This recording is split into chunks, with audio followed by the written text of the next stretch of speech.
We're all hypocrites, even those of us like myself who hate hypocrisy. I'll give you an example. I'm all for people of all walks of life moving to new cities, states, countries in an attempt to better their lives, right? But if you're thinking about moving to where I live, don't. Go somewhere else.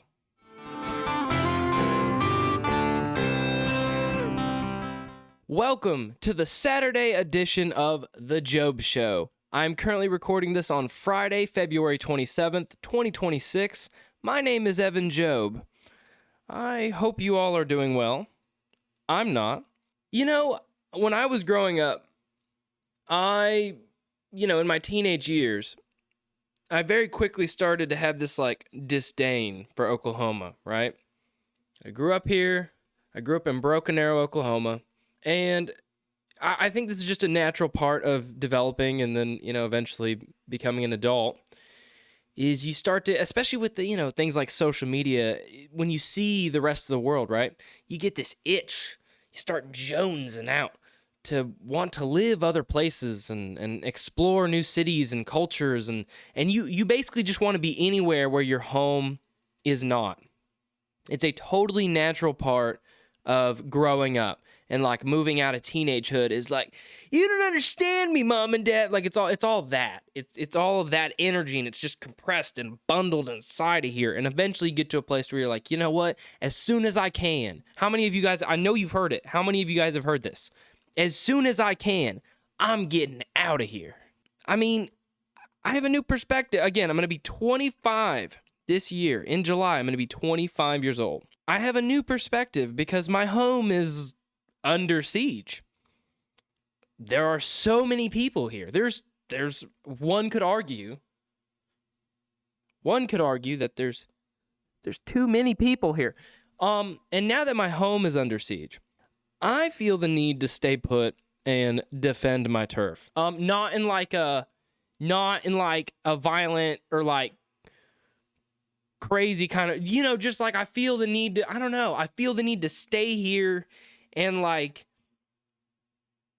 that, what do I mean by that? I don't know what I mean by that. I mean, obviously, I'm not going to get violent and try to force people out, right? But yeah, actually, what do you do about that? I actually really don't know. I don't know. Maybe I'll participate in some sort of government. I don't know. No, I really don't know. Here's what I think I'm going to do about it. I think the only thing that I'm realistically going to do about it is this. I'm probably just going to complain and be upset. But hear me out. If I get money, if I come into some, success and I have some power and money, then maybe I can use that power and money to improve my home and improve the community and fix some of the because it's not necessarily, you don't necessarily want nobody living here, right? A place growing is good, I think. But the particular problem that, as I mentioned in the previous episode, the inaugural episode of The Jobe Show, we have an issue where there's only two places that people from all the rural areas are moving from in the state, which is Tulsa and Oklahoma City. Those are the only two places where there's some glimmer of hope and maybe life doesn't have to suck and I don't have to, have the threat of crime and poverty and drugs, be this overhanging cloud over my entire life. And so people come here and then inadvertently they come here and then they bring those things. They bring those things to here, which, is kind of funny. But, you don't not want your home to grow. There's a weird tension there, right? Because obviously, if I could go back to 12, 13-year-old me and hit a pause button and stop Tulsa from growing, and it was just in this time capsule, and it just stayed in this consistent state it was when I was 12, 13 years old, that would be fantastic, right? But that's not, time doesn't do that. It does one thing, which is it plows forward through hopes and dreams and lives, and it's just a constant march toward death and change and progress and taxes and so that's what life does. You don't, there's not like a button that you just go like, not right now, like time out. You don't get timeouts. This isn't the NFL. So since you can't do that, I'm workshopping this live with you right now because I'm going to get to why I'm frustrated, right? Frustrated. I'm going to get there. Don't worry about it. I'm going to get there. But you have to understand, like, I'm workshopping this in real time because it's one thing, and it's funny to just like complain about it and like make jokes about it and stuff, but like also then it just like hit me like as soon as I started recording, which is, what do you do about it? I don't know what you do about it. I have no idea what you do about it. My best guess is what you should do about it is, as your, like, okay, you have one of two things that could happen, right? Let's say your hometown grows, or let's say your hometown starts falling apart. Really, in either case, like what you want to do is like, okay, well, not really. Okay, if it's growing, right? Let's say your hometown's growing. Cool, but like maybe that introduces some problems because of a massive influx of people and changes to the, the microeconomy that exists, within your city, right? You probably need to be a more active participant in your community in making changes that allow that transition of growth to be more smooth, right? And to not like negatively impact the people who were born and raised in that area, and make them go like kind of insane. So yeah, and then if your hometown, like again, this isn't really like my case, but if your hometown is falling apart, it's kind of the same thing, I guess, which is you get involved in the community and you make things. I guess it really all boils down to like get involved in the community and make things better and like actively fix issues. And maybe that's really what the problem is. Maybe the problem really is that in Oklahoma, we don't fix issues. I don't think we do. Do we fix issues? Doesn't feel like we fix issues. It feels like our roads and our infrastructure have been falling apart my entire life. Like, and they build new stuff, which is cool, but the new stuff stays new for like a couple years and then it gets old, right? And then nobody comes in to like maintain the old stuff. And so we build, it's like, wow, look over there. It's a new highway. And then like you fast forward 5 years and then the highway has problems. And then you're like, well, this highway's got a problem. And they're like, oh, look over there. New highway. Look, we got a new one. It's right here. Ah, shiny. And so, and by the way, it's like, it's a cycle of like, it takes 6 years to build the new highway, right? And then in another 6 years, that new highway is now old. And then when you're like, okay, well, this old highway has a problem. They've been working on another new highway for a new highway part for 6 years.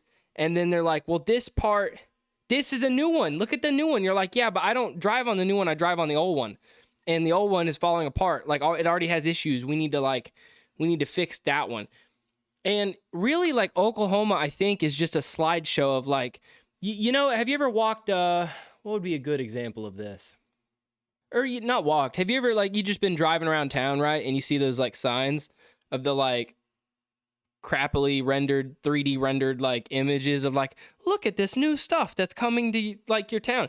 We're just kind of, Oklahoma, I think we're just a big slideshow of that. Is we just slide through images of like, look at this new stuff that's coming. And then you're like, yeah, but like, what about the homeless encampment? They're like, no. Look over here. New stuff. Look at the new stuff. And you're like, yeah, but like that says coming in like 2040. And they're like, but it's coming. And you're like, yeah, but a homeless guy threw a sandwich at me yesterday. And they're like, They're like, sandwiches deteriorate and go away and poof, like, this is new. This is going to be a thing. You're going to like drive past it and it's going to be on a corner and like new stores and new stuff. And you're like, yeah, but I had a guy follow me to my car and it really freaked me out. And they're like, people freak you out, like, but the new store, when you're like scared, you can go inside the new store because the new store will have one of those like rent-a-cops in it to protect you, and you can spend your money at the new store. And oh my God, I'm sweating. And you can spend money at the new store. And because you can spend money at the new store, you can then quickly forget about how the homeless person followed you to your car and freaked you out. They're always eating pizza here. Why are they always eating pizza? Sometimes I walk past the homeless people here. Sometimes, a lot of times. And they always have pizza. I mean, I like pizza, but I don't know. Why pizza? Anyways, I don't want this to be like a recurring. Oh yeah, do you like the new thing? Yes, you do. It's a background of Tulsa. Anyways, I don't want this show, I don't want this show to turn into me ranting about the problems of Oklahoma, all the time, because one, who cares? And two, like there's all of the people who might care, like that's a very, I don't know. I don't want to be a broken record and like only talk about the problems here. The thing is, it's just been on my mind a lot lately. It's just been something that I've been, my goodness, see, I'm sweating profusely. Not really. I was going to be on camera, right? So like I put on some lotion, and then I never put on the right amount of lotion. I either put on like too little lotion, and then it's like, well, I might as well not have put on lotion, or then I put on too much. It's usually that one. And then as soon as I get even a little hot, then it just looks like I'm profusely sweating. So I'm not really sweating. I mean, maybe, whatever. I'm not really sweating. It's more the lotion melting off my face. Skin pore hole. Anyways, yeah, it's just been on my mind a lot lately, the deterioration of my home. Because I've had this weird thing, as I talked about toward the beginning of this episode. Yeah, I always like, by the time I got into my teenage years, I was like, dude, this place sucks. Like, I want to get out of here, man. Because that's every teenager ever. Every teenager for all the time is like, you understand me? And dude, the world just won't let me be me. And like, and this place sucks, man. And like, that's what being a teenager is. But now that like I'm kind of like a crotchety old man in like I'm about to be in my mid 20s. I don't know, is 25 your mid 20s? It's probably your mid 20s. Let's say it's your mid 20s. Now that I'm like gonna be a crotchety old man, the idea of like going somewhere else, the idea of like, I don't know. I think I've just come to this conclusion that like, it doesn't matter where I go. I'm still gonna have taxes. I'm still gonna have bad things happen to me. Life is still going to suck. There's still going to be people that disappoint me. And I'm still going to have relationships that don't work out. And I'm still going to have like, you're going to have all the same problems you have in life. Like, I mean, look, there's not much to look at here, right? So let's say I moved to, like, one of the places I always thought about moving to was Utah. Okay. And let's say I go to Utah and I'm looking out at the mountains, right? Like my property, like I wake up and the sun's just starting to peek over the mountains. And and I wake up and I get myself a cup of coffee and I walk outside, bang, open my door. And I'm like, wow, mountains. I still have to pay thousands of dollars in taxes. You know what I mean? Like the problems just go to the new place. And then after a while, then fast forward a few months, right? And then it's like, wake up, and then pour the coffee, and then you get, bang, door opens, and you're looking at the mountains, you're like, wow. Do mountains ever look different? It's the same mountains. Oh yeah, I got to get a job because I lost my last one because I threw a taco at that guy. You know what I mean? Like, it's the same. You're just taking problems from one place, and I mean, the scenery will be like new and it'll look really cool because it'll be new. But then after a while, unless you're going from like a third world country to like, I was going to say like, if you're going from like a third world country to the United States, but like, I wouldn't necessarily say we're on the incline. Anyways, but like, unless there's like a drastic difference in the kind of opportunity and freedoms you have. Like, let's just say you live in the United States and you're just thinking about moving from one state to another state. I mean, like, yeah, the new scenery it'll be novel. It'll be nice to look at for a while, but then after you get used to it, you know, you're still going to hate your job, and you're still going to have to pay taxes, and your neighbors are still going to really annoy you, and life is still going to be hard. So then after a while, you're looking at the cool scenery, and you're just like, but you're still plagued by all your problems. So it doesn't really solve anything, does it? You know, not really. But yeah, you know, I've gotten to this point to where I don't know, as I'm getting older, because I'm an old man now. I'm going on for, not really, no. Again, I'll be 25 this year. But I feel old. Dude, I wake up and I'm like, yeah, God. I wake up, I don't know if this happens to you. Maybe this is like a serious sign I need to go to a doctor. I wake up in the morning and I don't drink, right? I'm fully sober. You know, like my health has been this like really big thing like I've tried to work on in the past like 6 months, which is really hard. But like I'm alarmingly sober. Alarmingly. I honestly don't think you were meant to be this sober going through life. But the point is I'm sober. But I wake up and I feel like I'm waking up from just having gotten blackout drunk the previous night. And again, sober, but I wake up and it's like your ears, it's like, and I look around, I'm like, oh, where am I? What's going? And then like, despite being a little alarmed and like confused as to where I am, I'm usually like, oh, thank God I'm alive. And then I have this like rush of like, oh, I'm alive. Oh, my home and my roof didn't fall on me. Oh my God, I'm still here. And look, I have all my limbs and then like 30 seconds goes by and I'm like, oh God, I remember who I am. Oh no. And then I go to I open my door right there, and then I go to the bathroom and I look in the mirror and I'm like, oh no, oh God, I'm hideous, you know. And then I remember all my life problems, and that's pretty much. I'm getting old. That's the point I'm trying. That's the point I'm trying to make. Is I'm getting old. I'm an old man. And so, you know, as I'm getting older, I don't want to go anywhere else, you know? I don't like, I kind of, you know, and I like my routine. And like, again, I'm aware that I'm just going to be dealing with the same problems somewhere else, you know? I just, and so because I want to stay here, the thoughts of like, everything that's wrong with here, it's on my mind, right? Like, I'm not thinking about Iran. Who cares about Iran? I don't care. Do you care about Iran? I don't care about Iran. You know what I care about? I care about sitting in traffic for half an hour to go less than 5 miles so I can get a bowl at kava. That's what I care about, dude.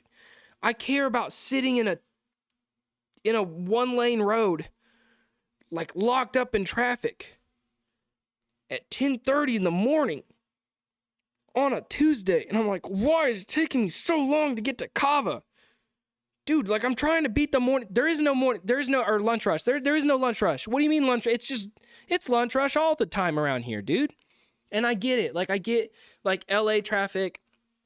I get that like LA traffic or like Dallas or New York. Like I get there's bigger place. I get we're a small place, right? Like I get it's you people from y'all's big places. You probably look at like what I'm saying right now and you're like, ah ha ha ha, that's so cute. You have to understand, dude. It would be like 10 o'clock at night when I was 16 years old, and I could drive around my whole town and like see one car on the road. That was like what? I'm gonna be 16, I'm gonna be 25. That was like 9 years ago. It was less than a decade ago.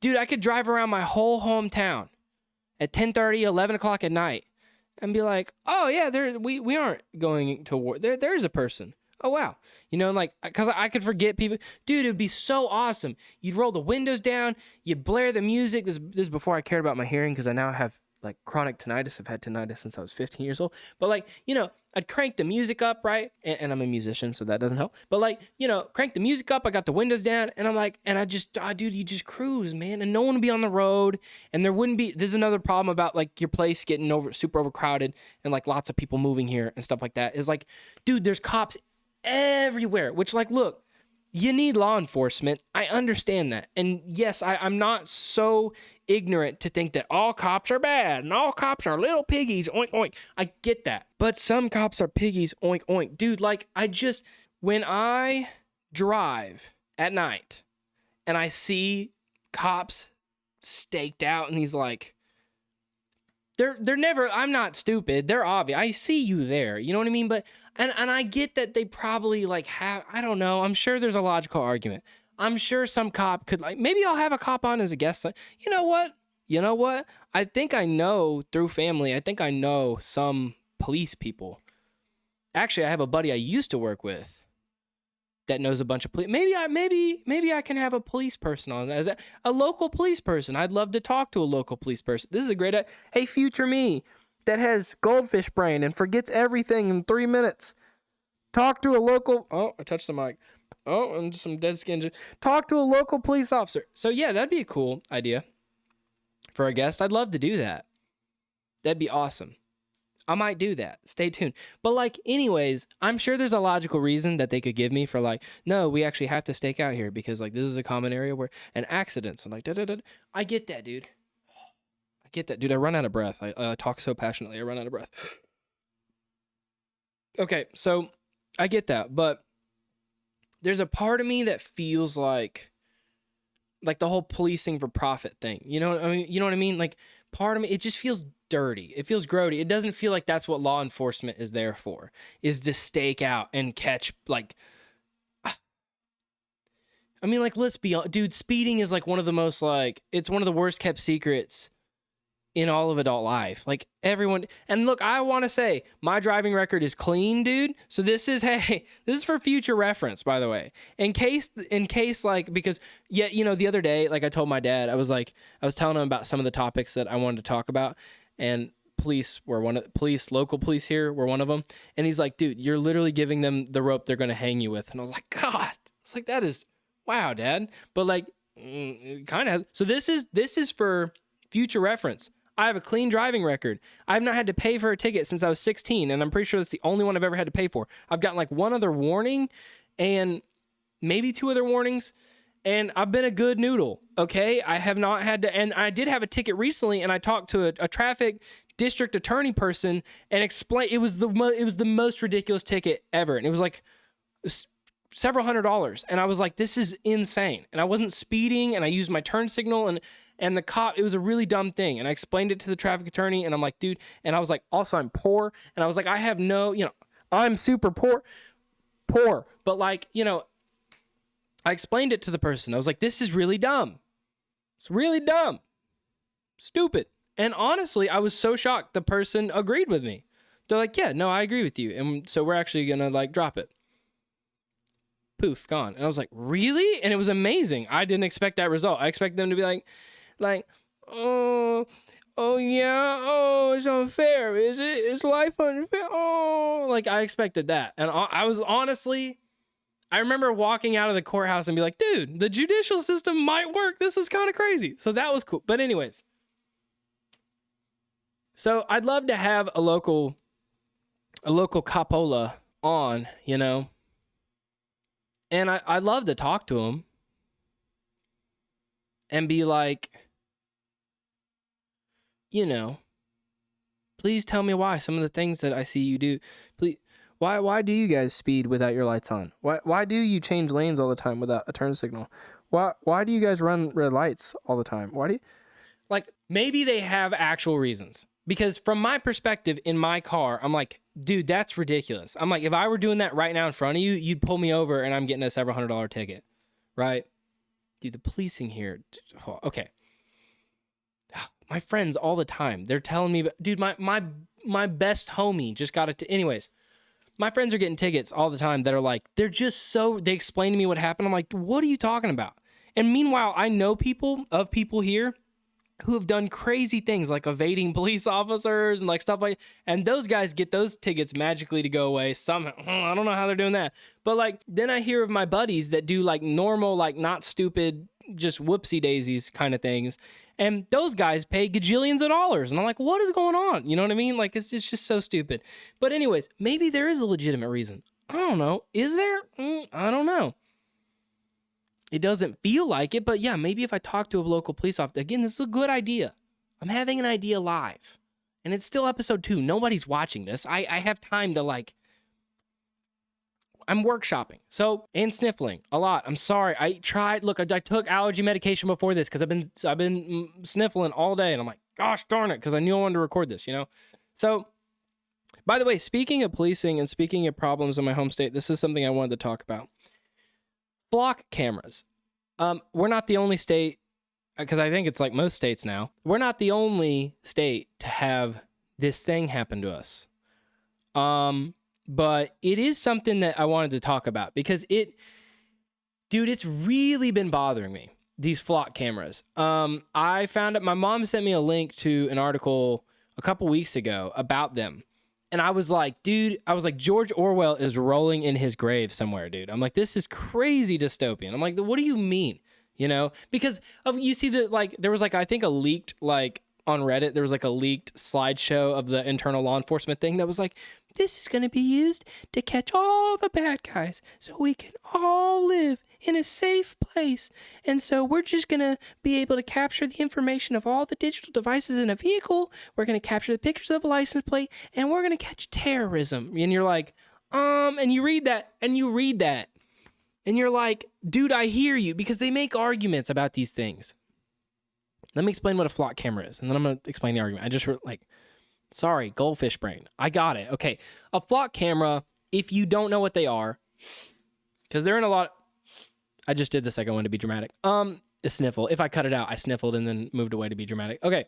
A flock camera, if you don't know what they are, they're these traffic camera thingies that, like, from my understanding, they can do a crazy amount of stuff.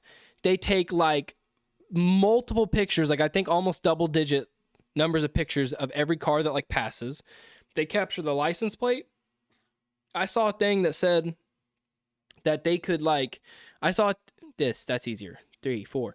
I saw a thing that said that it can figure out, like, it can read the signatures of the devices that are in your car and like possibly see what media is being played and stuff, like crazy stuff, right? And again, if you read the official like lingo from law enforcement, local law enforcement, and from the state and stuff like that, they're like, of course, you guys, of course we're not going to do that to you. What? Why would we care what podcast you're listening to? Are you listening to The Jobe Show? Because that guy, we have a bone to pick with him on local law enforcement because you've been saying stuff. Anyways, you know, like, you guys, like, it's that kind of thing. You read the like official pressers, right? And you're like, dude, really? Because they treat you like your children. Like, no, of course we're not going to do that. Yes, they are. They're going to do. Yeah, of course. Why would you have the capability to do things and then not do things? Now, I will say, and then what was I going to say before I explained about what they are and what they do? Anyways, goldfish brain. How will you ever enjoy this podcast? I don't know. Okay. So, yeah, they treat you like your children. But like, look, luckily, Oklahoma, it seems, this is one good thing, I guess that we have going for us, right? Is that it does seem like Oklahoma's stance has been like, I think they have encoded things into law that says like, that severely limits like what can be done with that data by local law enforcement. Now, I'm going to make a point here. Okay. Just as we've seen with like the Epstein stuff, I don't want to get super into it. Okay. Early test episodes that I tried to do of this show, I tried to talk a lot more about politics and a lot more about like big drama stuff. Right. And I don't know. I think it's just, I'm 24, you know, and like, it just cringed me out listening back to it. I didn't disagree with what I was saying.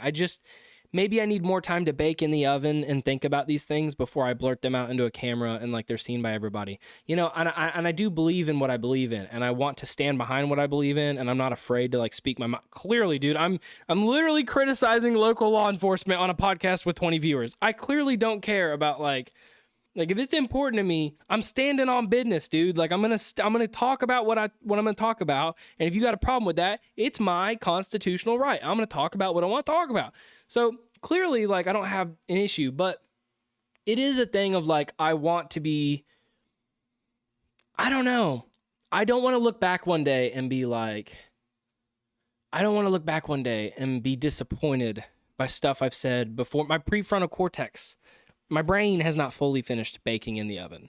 You know what I mean? Maybe I should at least wait until my brain finishes baking in the oven. I get a little better at this thing, and then maybe I can talk about those things. Until now, because I'm not afraid of people disagreeing with me and stuff like that. I open people to disagree with me. Just because you disagree with me about something, I don't think that automatically makes you a bad person. In fact, some of my favorite human beings in my entire life have been people that I wildly disagree with on many political things, and I love them to death. Like I'm not going to name them by name. I have so many close homies, many homies that I love, that I disagree with them on so many things, but I love them. And I think disagreeing about things is great, because then through disagreement, you can then foster conversations you wouldn't be able to have previously and come up with new solutions. Bingo, bango, bongo. So anyways, Epstein, the one thing I'm going to say, and then I'm going to move on to my last point about the flock cameras, because they do drive me nuts. Okay.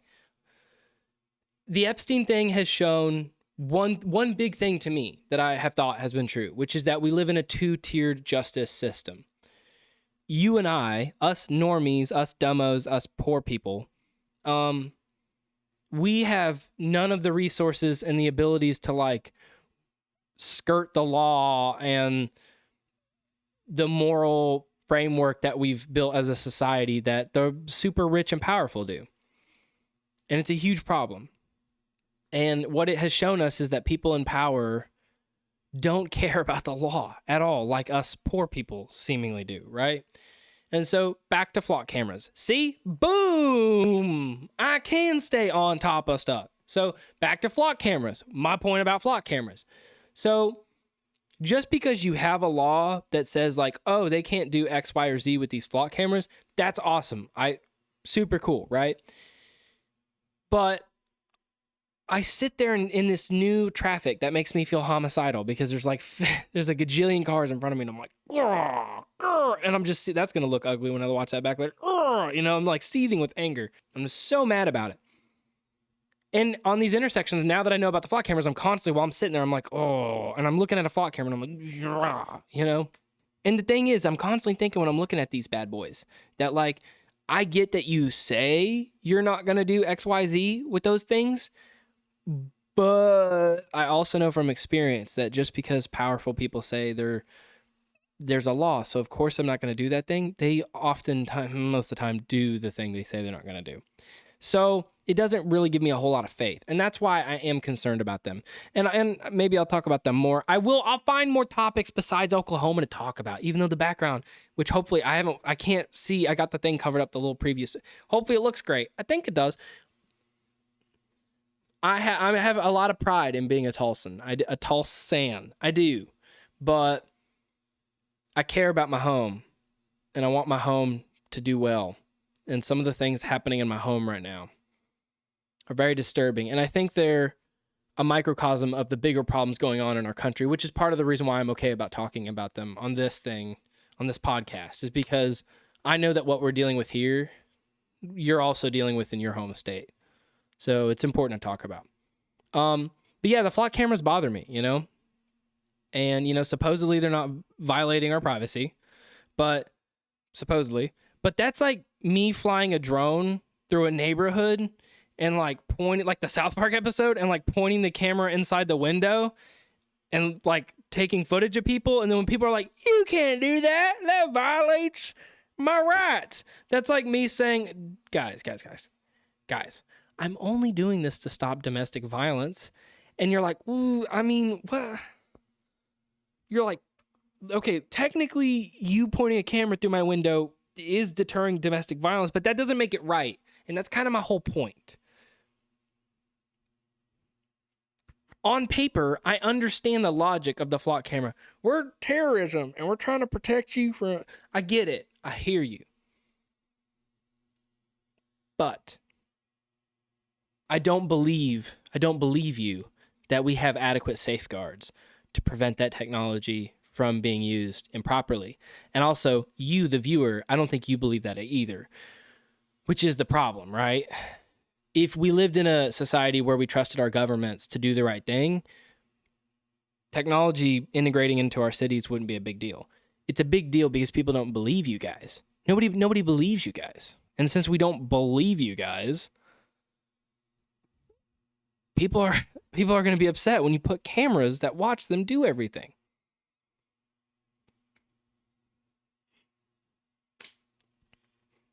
I mean, if the government had a track record of doing the right thing, I don't think people would be bothered about the idea of you integrating technology into our lives. I think they'd be like, no, I mean, I don't want blankety blank, but I understand, but they don't trust you, and I don't trust you. Now, one last thing I want to talk about that has to do with technology being invasive, and then I'm going to get out of here. Yeah. Okay. Tai Chi walking. Dude, okay, so just one last thing. I just want to mention it because it's just, we've all had that thing where you're with your buddy and you're like, that's crazy. You know how we talked about strawberry pie? Like all of a sudden I'm getting ads on my phone for strawberry pie, right? One of my coworkers yesterday, dude, I have been getting these AI Tai Chi walking ads.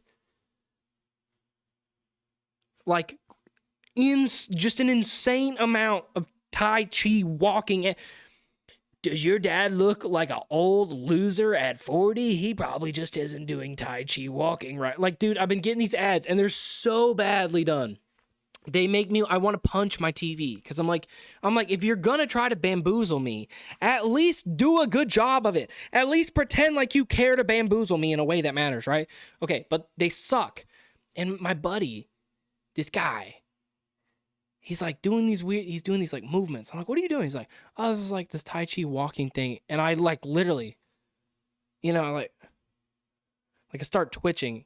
He's like, you good? And I'm like, did you just say Tai Chi walk? Because immediately the first thought in my head was, this is your fault.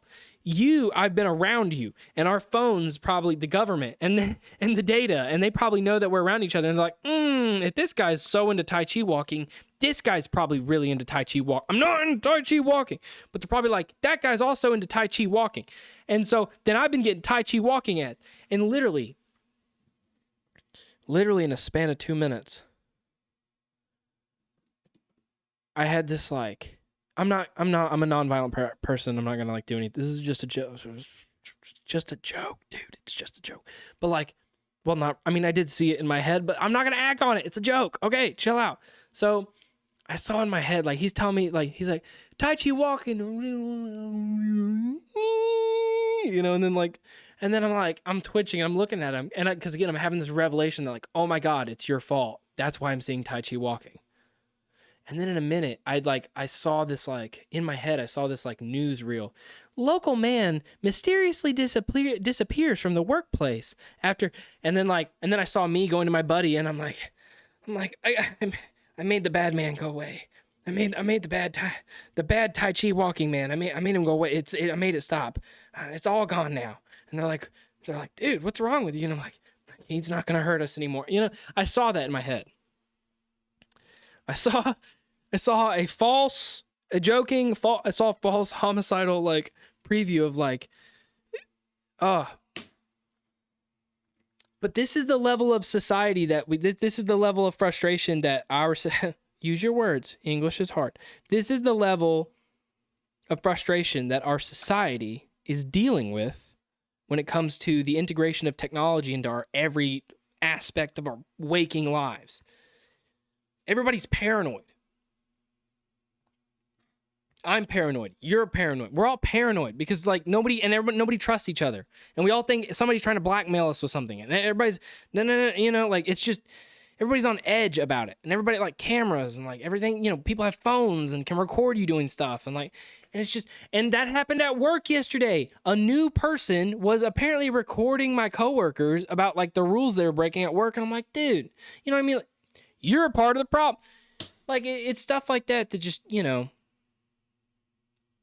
don't like this newly technologically integrated society we're living in. And I don't think you do either.